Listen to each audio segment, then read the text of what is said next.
The following report contains some disturbing images. An Israeli warplane hit a naval container in Gaza's port today. Some children ran for cover. Then a second strike almost immediately. These children didn't escape. Emergency services rushed the bodies away. Some are so charred, they're too gruesome to show. It's not clear what the target was at this port. Israel insists it only targets the infrastructure used by Hamas, terror targets as it calls them.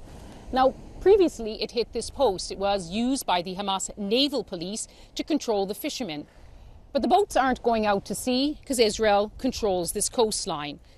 So we're told that the children who were here were all children of fishermen, scavenging for metal to try to support their families.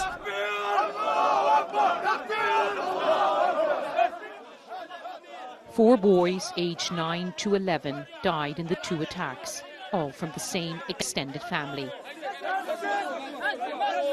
They were buried together within hours. 9 days into this crisis, the death toll in Gaza is now at least 220. In Israel, there was also a funeral today, its first death in this conflict.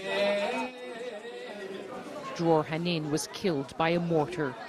Israel says its Iron Dome intercepts many of the missiles fired from Gaza, but nearly 1,000 have hit Israel so far.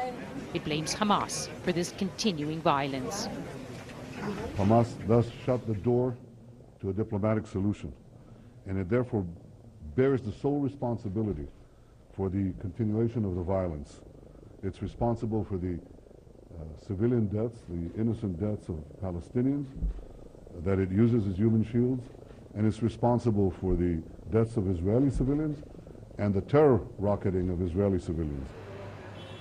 I asked one Hamas official who's not in hiding why they didn't accept a ceasefire proposed by Egypt.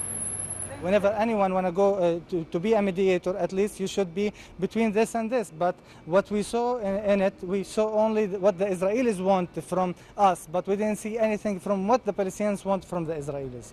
So many asking, what does Hamas want? What we're looking for is normal rights. We're talking about lifting the siege, opening the borders.